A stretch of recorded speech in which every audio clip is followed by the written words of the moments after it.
నీ జీవితం ఎడారిలా ఉందా? నిర్జీవమైన పరిస్థితిలో ఉన్నావా? ఆశలన్నీ నిరాశలుగా మారిపోయాయా?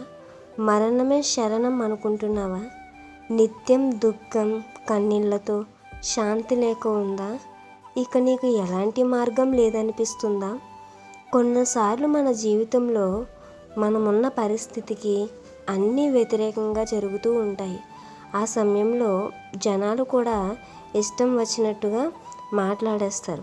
కానీ బాధ అనిపించినా ఒక్కసారి పాజిటివ్గా ఆలోచిస్తే అంతా మన మంచికే అనుకుంటే ఎన్నో దారులు, అవకాశాలు కనిపిస్తాయి.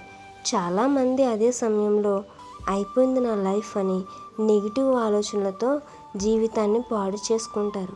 దయచేసి మీలో ఎవరు అలా చేయకండి.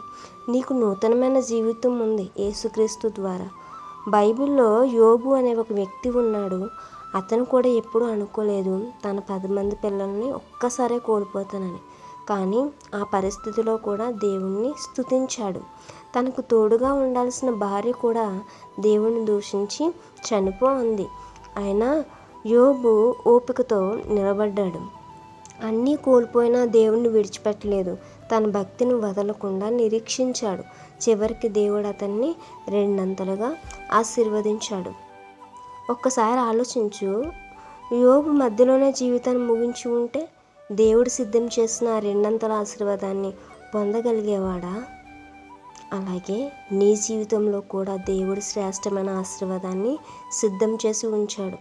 నిరాశపడకు, ముందుకు సాగు. ఒకసారి ఆలోచించు, నీ ఆలోచనలను మార్చుకో. నీ కోసం ముందుకు శ్రేష్టమైన ఆశీర్వాదం ఎదురు చూస్తుంది. దానిని సంపాదించ ప్రయత్నం చేయి.